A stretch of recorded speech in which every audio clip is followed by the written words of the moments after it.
Andrea, you've had a fascinating career journey, and I've been researching you. We know each other for maybe a bit over a year, and you've gone from like academia to leading research at a $93 billion private market investor, and now you started Tamarix Technologies. What drew you to this space, and what was a pivotal moment that led you to start Tamarix? Well, thanks, Ahmad, and pleasure to be here.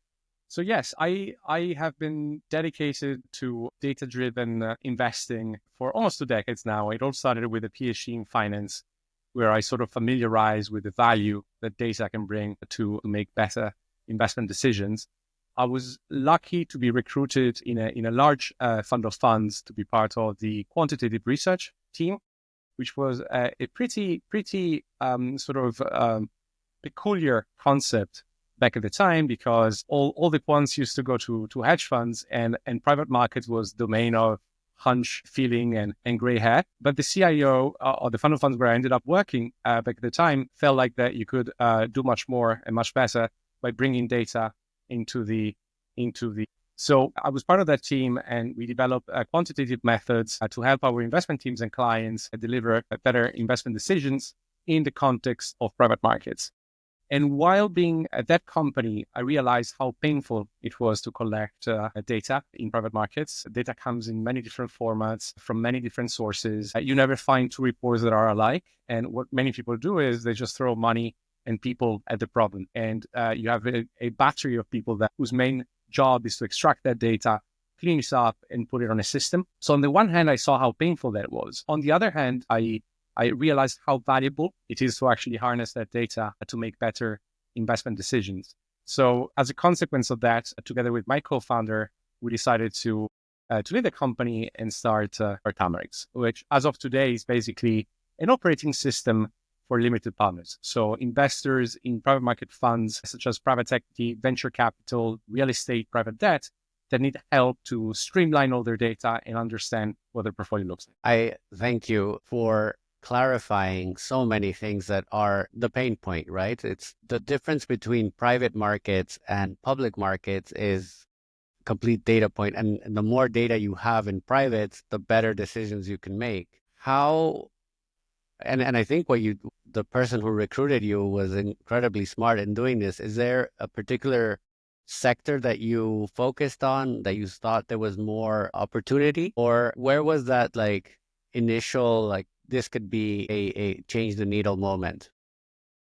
Right, great question. I think in general, investment decision making is getting better the more data you throw at it. Of course, it's not just the data; it's also how you use that data. But data is the fuel that you need to put into the engine. In the specific case of private markets, and I'm thinking private markets funds, that's my domain, as opposed to direct deals made by the underlying funds. When it comes to allocating money to funds, I think some of the great areas of opportunity for data are for sure primary due diligence. So evaluating new fund investments. Managers always open up huge data rooms with information about the track record, the team, investments made previously, and there's a lot to process. The more you are able to harness that data and process it systematically, I think the better edge you have. So that's definitely an area that's very interesting.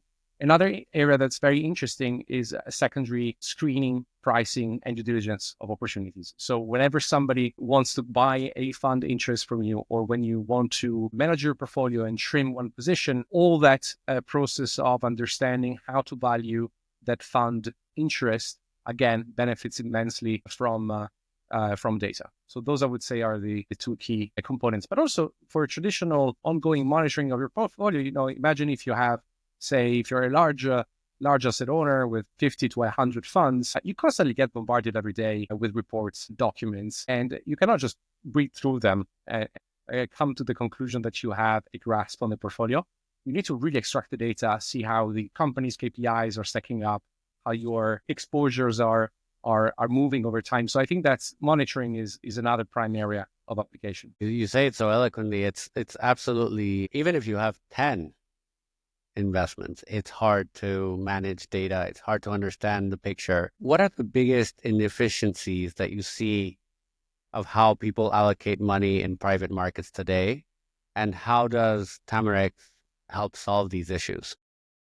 Yeah, maybe it's helpful to think about the status quo and how people would approach the problem today. So let's start with your example. You have 10 funds in your portfolio. They could be private equity and venture capital funds. So every day you will get some emails, notifications in your inbox. Here's a new capital call, or here's a distribution, or this is your latest capital account statement, or here's a quarter report with the latest financials. So first thing you do is you end up in the so-called messy inbox problem, how some VCs are calling it. You have all these notifications coming, and mind you, rarely do you actually have the actual document onto the email as an attachment. Typically, you see the notification, you have to find the portal where that information resides, somehow take out your credentials, log into the portal, download the document. That's already very time consuming, and you haven't even figured out what you should be looking at. And then you look at this report and you try to understand if it's something you should be reading or just brushing over. Okay, you decide to read it. There's valuable information. At that point, you need to somehow extract it so that you can track how your portfolio is working, is evolving. So you might have to extract a NAV from the capital account statement, or if you have received a quarter report, you might want to extract information about the underlying deals. If it's a notice, you want to make sure you process the amounts you have to pay out and understand how to allocate it for accounting purposes. So there's a bunch of things downstream, from monitoring portfolio to accounting to managing the operations of your portfolio, that require you to take out that data and structure it appropriately. And that's usually people plus Excel. That's how things are working out, which is absolutely fine if you just have a handful of funds, but then the complexity compounds exponentially over time. And as you grow and your portfolio grows, all these issues compound and it becomes absolutely overwhelming. So you start throwing more and more people at the problem, and that doesn't even solve it, because the time it takes to process things remains long.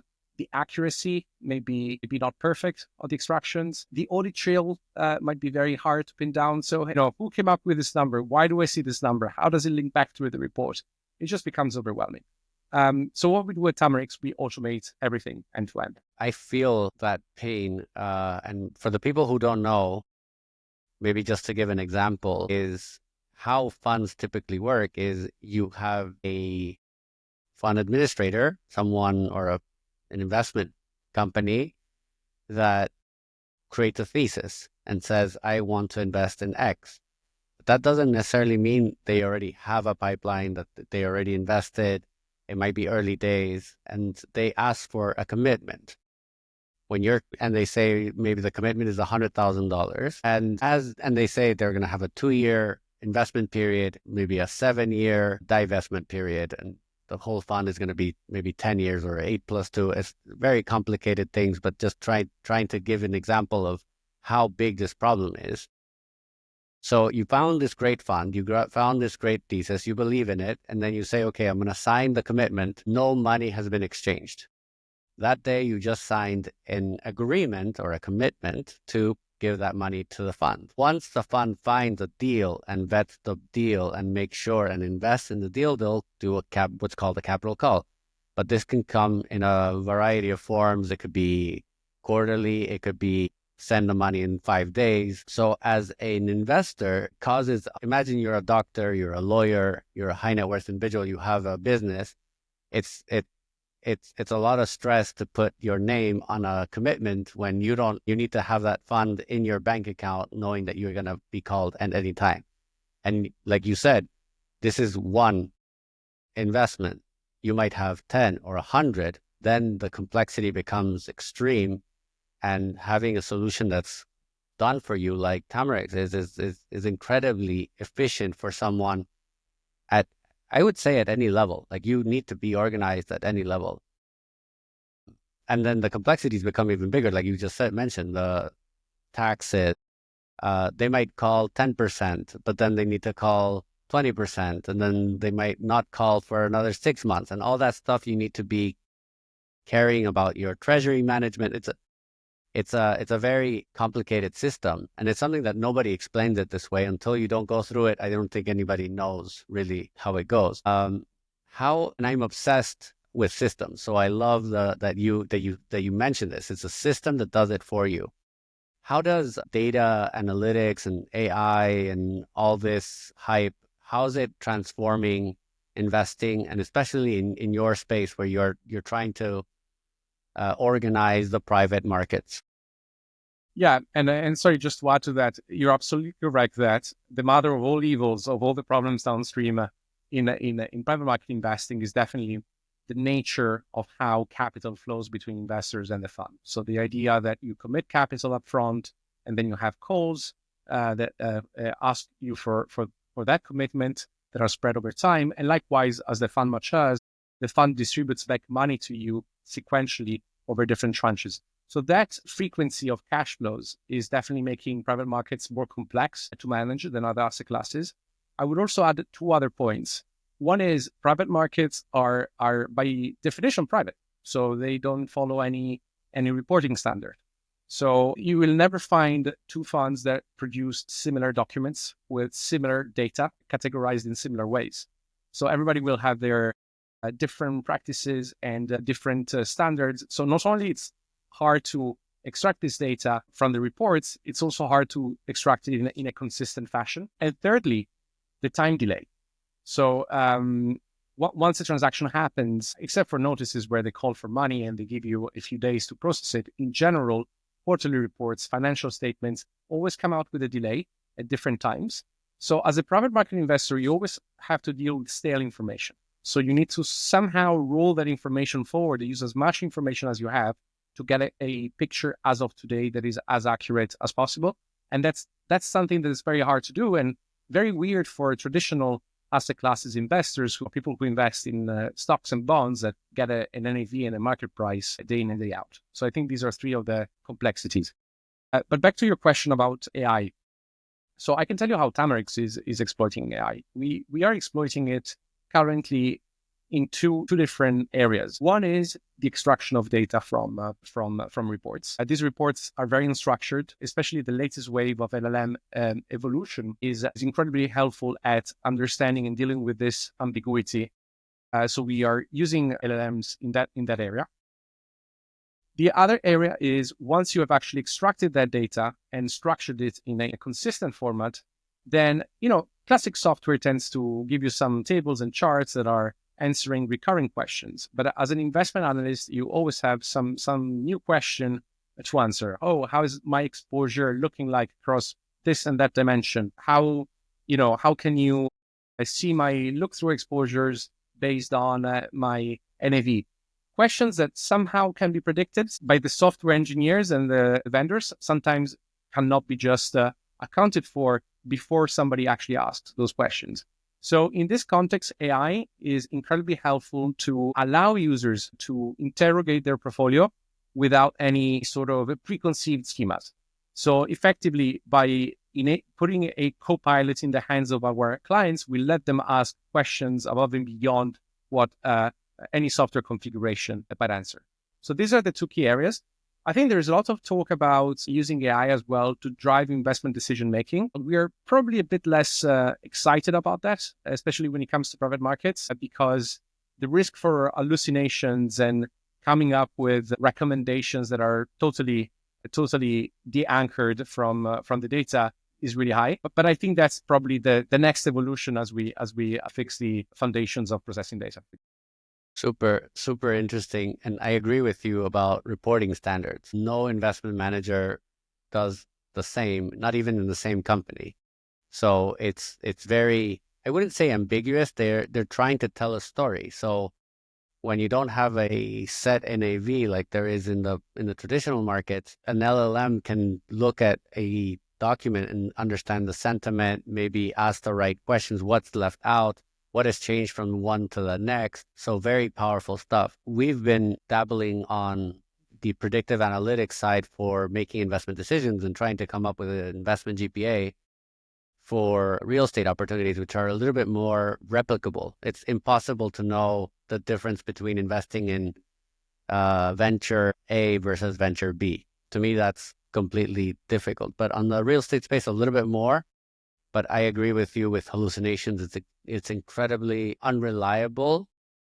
No, it makes you unreliable because it makes you think that it can do it by itself, and then your brain sort of like turns off and says, "Yeah, the AI did it, so it's a PhD in investing, so it should be right. But I definitely feel that we need to keep our guard up, and more than our guards up, more lever LLMs to help us understand sentiment, understand what's being said through the lines, and then use big data to be more predictive, like we've always done in the past 20 years. It's all about, neural networks. It's nothing new. Agreed. Agreed. How about how can limited partners, just for the people who don't know, limited partners are another word for investors, use data-driven insights to make better investment decisions, especially in alternative assets like private equity or maybe venture capital? There's many ways that can happen. I'll give you a couple of examples. One is planning, pacing, and liquidity. So back to your point, you make a commitment. This money gets drawn over time, and therefore translates into NAV over time, and then gets distributed back to you. So that has an impact on negative NAV. So over the course of a 10 years lifetime, the NAV profile of a fund is like an inverted U. So unlike traditional markets where you say, I want to have 20% tomorrow invested in US stocks and you can rebalance very quickly, when it comes to the private market funds, you have to plan in advance and understand how quickly and where you should commit to hit your portfolio construction goals. So that's an intensely data-driven exercise that you have to go through. And the flip side of that is, aside from planning your portfolio in terms of your pacing speed, how do you model out the liquidity requirements of your portfolio and how much liquidity you can expect back from the portfolio? So that kind of portfolio construction exercise is a prime example. A second example, obviously, is monitoring. So, by understanding where your exposures and performance are across different underlying geographies, sectors, you are allowed to understand where you should be making your next move. I'm under allocated to IT relative to where I would like to be, and therefore I should be doubling down my exposures to funds that invest in that area. That is one example. The third area is obviously due diligence, being able to, if they throw a data room at you with loads of documents, can you effectively process all that information and come up with an answer that is not based on some narrative around how you feel about the GP in general, which is very important, but can you sort of complement that with a systematic review of the data, which is weighted based on the factors that really count towards a future fund performance? Some examples. I could carry on for hours. I love it. Those three are very important. The liquidity is the number one reason why people don't invest or invest. Commit over commit, don't commit. And then this part is, I believe, one of those problems that is overlooked. Because if you looked at, most people feel or judge an investment vehicle because it's easy, start to finish, ramp up period, divestment period, finish, close, very easy. But if we are able to capture you as a person, as an individual, or as an organization, how much cash drag you're carrying by not allocating efficiently your liquidity or over allocating, which is obviously, it's easier to solve when you over allocate because there's leverage, but there might be a potential downside to holding too much cash. So I think, and no one can do it unless they're standardizing with a software like yours, where you can be like, hey, last year we were holding to money just because we didn't do this intense data-driven model of looking at our liquidity requirements. We said we didn't have liquidity, so we didn't allocate, but we forgot that investment 10 was divesting, so we're getting that money back, and now we don't have anywhere to allocate. So Absolutely. very, very clear. I wrote an article on Forbes about how everyone should have a family office. And we're seeing a lot more high net worth individuals looking to set up their family offices and investment structures. Why do you think family offices are becoming more important in today's investment world? Well, it's a great question. I think if I had to summarize it in one word, it's probably alignment. So there's plenty of wealth managers out there who are willing to oversee your portfolio for a fee, but you're just one of many other clients, first of all. And secondly, they tend to have the natural commercial bias towards the products that their firm distributes. And thirdly, they tend to be really good at making suggestions around common investment opportunities. So as your wealth increases as an individual or as a family, a few things happen. First of all, you have a budget to recruit somebody to look after things for yourself and yourself exclusively. But more importantly, at the substance, your investment requirements might become more sophisticated. You may need, you might be interested in evaluating opportunities that are out of the traditional reach of a wealth manager. And surely what you want to make sure is to have the best person looking after your money and doing that with no conflicts of interest with regards to products of an affiliate organization. So for all these reasons, I think at some point the forces converge, and it just makes sense to set up your own structure, looking after your assets according to your mandate. I agree, and I would add that it's an organization as well. It's what you said, the second point of the last question, monitoring, looking at the forest. As wealth grows, nobody has one client, one account, one bank. You're working with 4 banks, 4 different people, different funds, different things. So if you don't have this organization, even if you have a house and a second house, it should already have some sort of organization.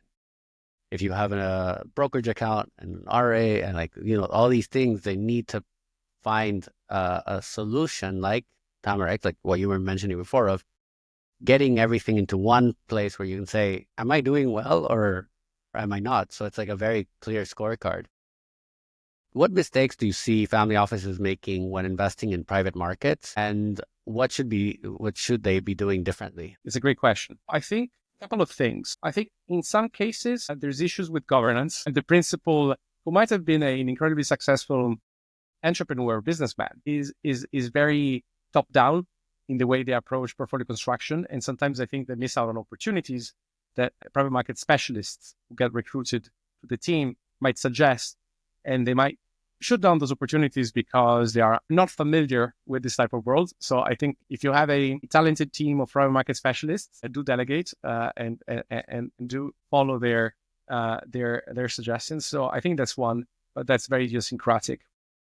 I think more in general, what I've noticed, especially in the last couple of years, a common mistake was to play catch up too late. So especially family offices that have found themselves below target allocation in the hot years, 2020, 2021, have tried to sort of catch up by really doubling down on private markets exposure in those specific vintages. And, caught by FOMO, we are all subject to it. So I think that's a normal human tendency.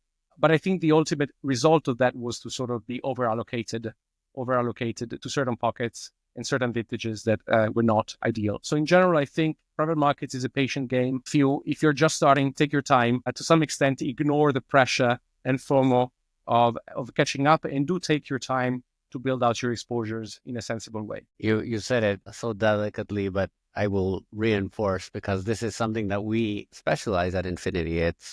We help family offices and high net worth individuals allocate to real estate. Yet sometimes we find a very successful entrepreneur that wants to set the thesis of investment, tries to steer the ship, and it's very, very difficult to translate skill sets from one thing to the other. So if you're going to hire good people, you said it right, delegate the decision. And the second one, being late to the game. I think there's a lot of family offices today that are trying to maybe copycat, I would say, say, oh, that family, they invested in biotech, so we should too, but they don't know, maybe valuations today are not what they used to be in 21 or 22. How do you feel private markets have been always very close to institutions and very large family offices, but there is, I think, a future where private markets and venture capital become a little bit more accessible to the broader range of investors.